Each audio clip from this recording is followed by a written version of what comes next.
I think that that was very necessary because no matter the fact that they've traveled from Canada and from Sri Lanka, and yeah, dare I say I'm Nigerian, so I also traveled. However, it's definitely something, and we think that this session we would be able to unpack how they have walked through that over the years. I know that David, this is possibly like your third year in Wales, is this? Yeah, third year. Didn't intend to stay in Wales this long, but somehow Wales kept me. Indeed, indeed. And then with Chamila, I bet this is, you came in 2020. okay. That's my second year. Yeah. Another round of applause for this wonderful guest of ours. Thank you very much. As you can tell, I think I found David's story really interesting. David is not just Asian, he's also Canadian, and there's a little bit of blend with David. Interestingly, David is also the SU president, so USW students on board, please give your president a round of applause. And then Chamila, on the far end of the spectrum, is a mom of two. She is married, so we have a little bit of spice here, and I really hope that hearing from both of them would help us understand what life has been here, but more importantly, how we can also, get some things from them and seek to thrive here in USW. So with David, I know again, David, as what's it called? You had schooled sometime in China. I don't know if I'm correct. No, it was Japan. Oh, pardon me. Yeah, so this is my second time studying abroad, and I was just talking about this before to some people. Although I am classified as an international student, I guess by the institution, I don't really feel like an international student here, more so as when I was in Japan. Okay. Obviously, coming from Canada, we only have around 150, 160 years of history, and most of it is derived from the UK. And speaking English, not really too much of a culture shock coming here. When I was in Japan, I remember when I first came back to Canada, I was telling people, it was a great experience, best 5 months of my life. But when I actually sat down and reflected back on that journey, it was really difficult, really difficult. I was going to bed at 7 in the morning and waking up at 5 p.m. Okay. Yeah, not a good sleeping schedule whatsoever. I was trying to, play games with my friends back home online during the nighttime, so that obviously disrupted that.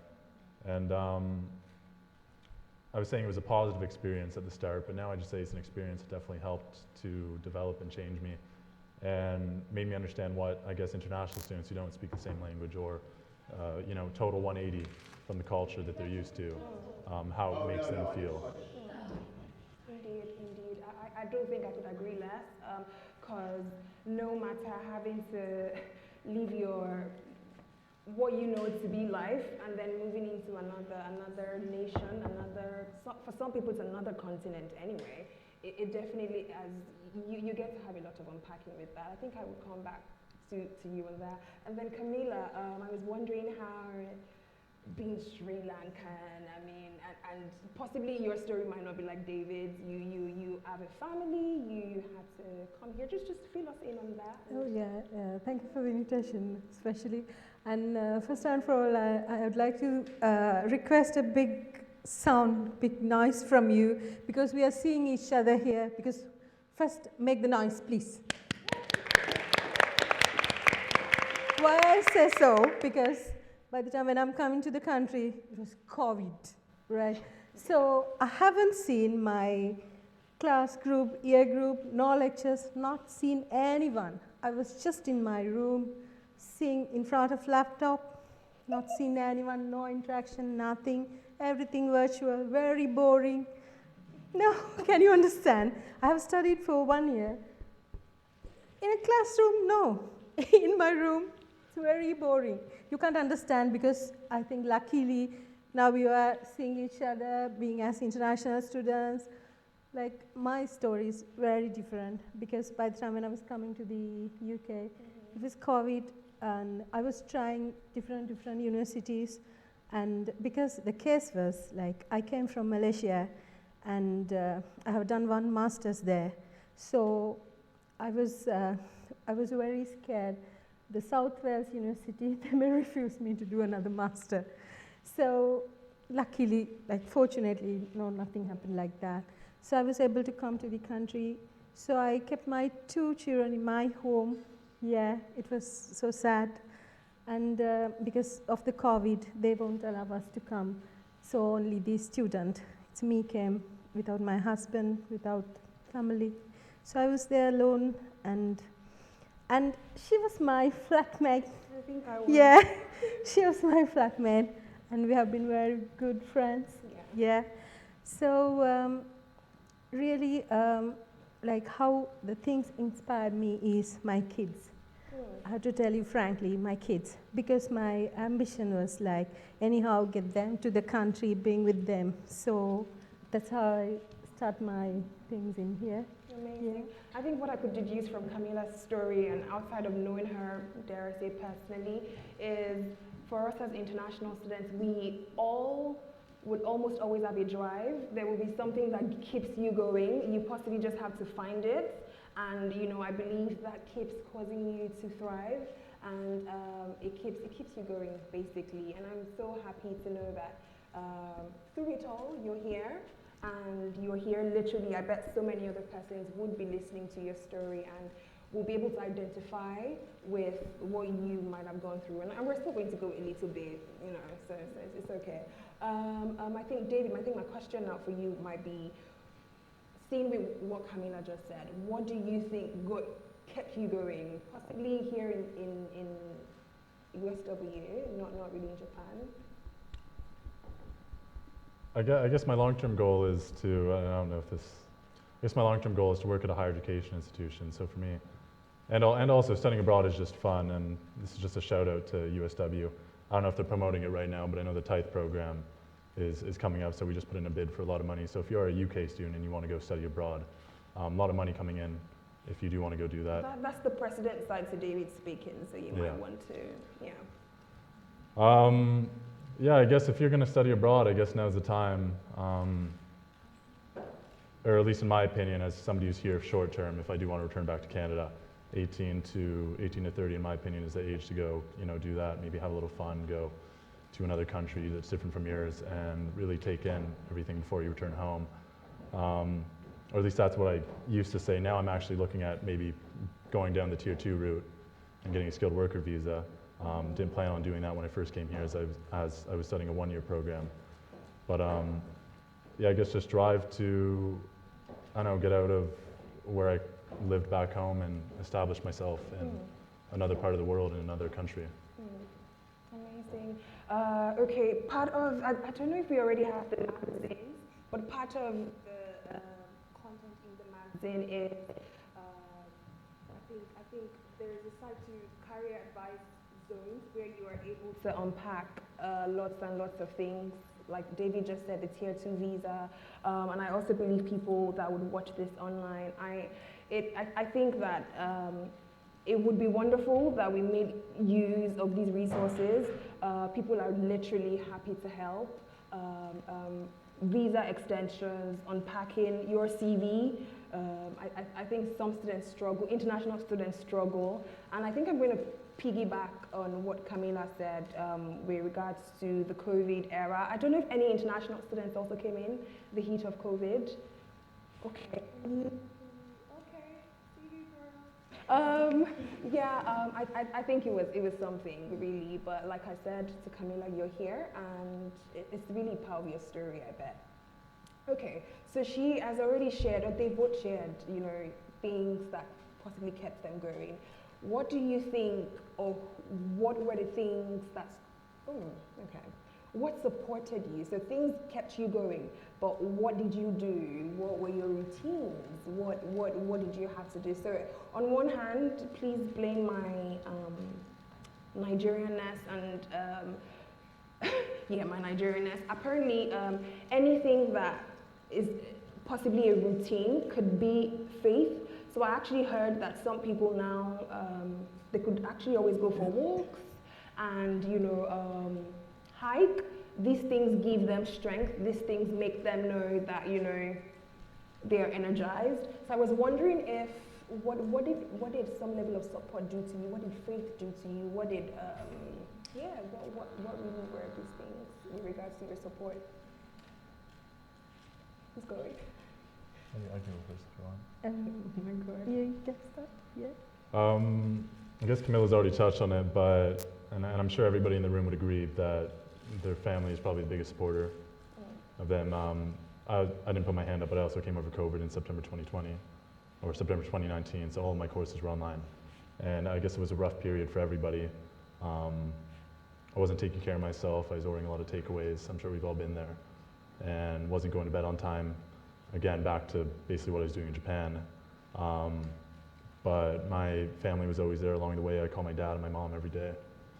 And if I didn't have my parents, I would have made a lot of impulse decisions that would have negatively impacted me. But my dad always says, call me back in 5 days after you've had a thought about things.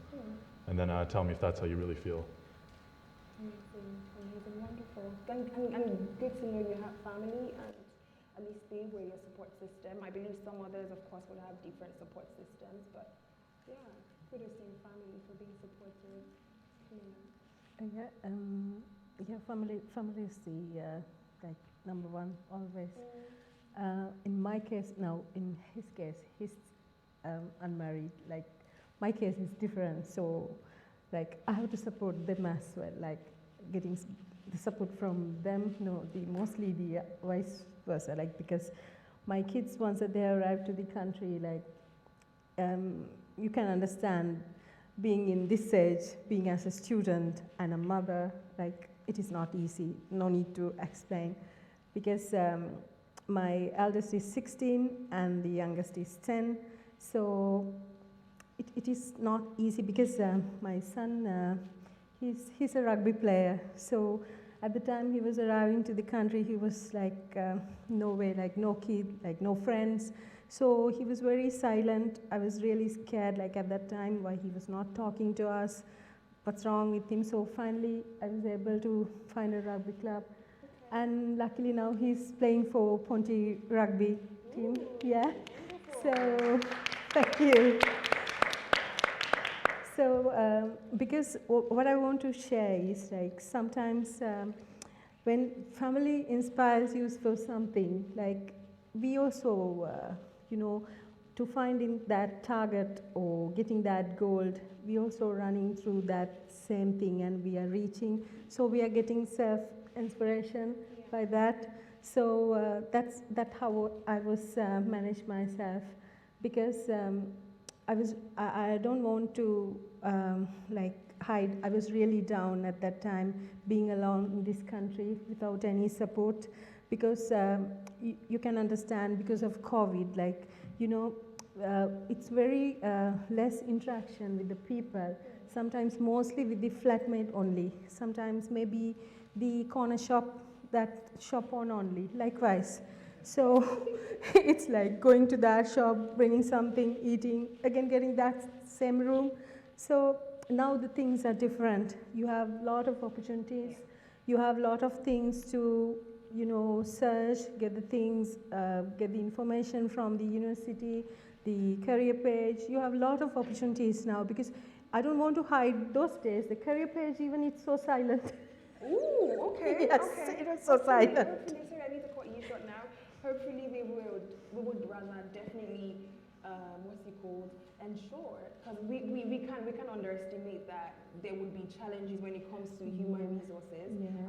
However, I still think it's very important for international students to make the most of it. And I'm so sorry to cut you short. I think we might be rounding up really quickly, but I think it's also really good that even though we're international students, what are you thinking of pouring back into Wales? What are you thinking of pouring back into USW? I know we've come, but then again, how are you unpacking that, and what do you think? What do you think we should see from you being an international student eventually? Right, first and for all, I don't know whether there are Sri Lankans here. Are there Sri Lankans? Are there Sri Lankans? For networking purposes? Okay, it's just her. Yeah, because what I always believe, like, you know, being as a Nigerian, Canadian, Sri Lankan, whatever, don't always think like you are single as a person. No, you are representing your country. Keep it in mind always. If you do something bad or good, it is reflecting your country. Always think in that way. Because sometimes I have seen students like being as a one bunch gang, like they may leading to do different things, but when the other people are talking back for them that they are representing by taking the country likewise. So Chamila, yeah. thank you. David, really quickly, so we just go. I think this goes back to something that Kyle said earlier, is that there's a lot of services that the university provides, but maybe sometimes you don't know about them. And if you do need help or you just have a question in general, you can always reach out to the SU and we'll point you in the right direction. Amazing. And on that note, I'm very certain that you should kindly look forward to Tequila Radio, where we would, you know, keep partnering, keep working with different offices in the university to making your life, my life, better here in USW and beyond.